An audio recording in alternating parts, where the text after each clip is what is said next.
बच्चों, आज हम करेंगे क्लास 10th के सिविक्स का चैप्टर राजनीतिक दल के बोर्ड के लिए इम्पोर्टेंट कुछ एमसीक्यू। तो चलिए शुरू करते हैं। राजनीतिक दल क्या है? व्यापारियों का समूह, सत्ता प्राप्त करने का संगठन, धार्मिक संगठन या फिर छात्र संगठन। तो इसका आंसर बच्चों होगा सत्ता प्राप्त करने का संगठन। वास्तव में राजनीतिक दल का गठन ही सत्ता प्राप्त करने के लिए किया जाता है। भारत में कौन सी राजनीतिक प्रणाली है? एक दलीय, द्विदलीय, बहुदलीय या फिर तानाशाही? तो भारत में है बहुदलीय प्रणाली।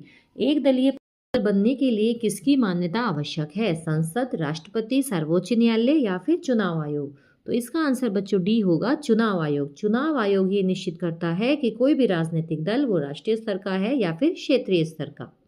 निम्न में से कौन एक राष्ट्रीय दल है? समाजवादी पार्टी, डीएमके, बीजेपी या फिर टीएमसी? तो इसका आंसर बी होगा, भारतीय जनता पार्टी। दल बदल का क्या अर्थ है? जैसे कि नाम से ही पता चल रहा है, दल बदल अर्थात दल का बदलना। तो दल बदल का अर्थ होगा एक दल को छोड़कर दूसरे दल में जाना, जिसका आंसर बच्चों बी होगा। विपक्ष का मुख्य कार्य क्या है? सरकार बनाना, कानून तोड़ना, सरकार की आलोचना करना या फिर चुनाव चिन्ह देना? तो इसका आंसर बच्चों सी होगा, सरकार की आलोचना करना। बहुदलीय प्रणाली का एक लाभ क्या है? कम विकल्प, अधिक विकल्प, सरकार नहीं बनती, लोकतंत्र खत्म हो जाता है।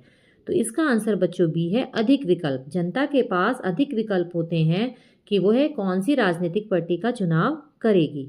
नेक्स्ट है, भारत में कितने राष्ट्रीय दल हैं? तो इसका आंसर सी है, 7। एनसीईआरटी के अनुसार हमारे देश में 7 राष्ट्रीय दल हैं।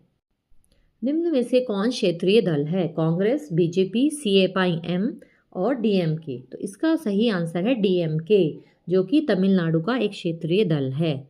चुनाव चिन्ह किसके द्वारा दिया जाता है?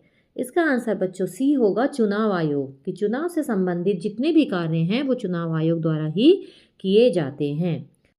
बाकी क्वेश्चंस के लिए वीडियो का सेकंड पार्ट देखना ना भूलें। बच्चों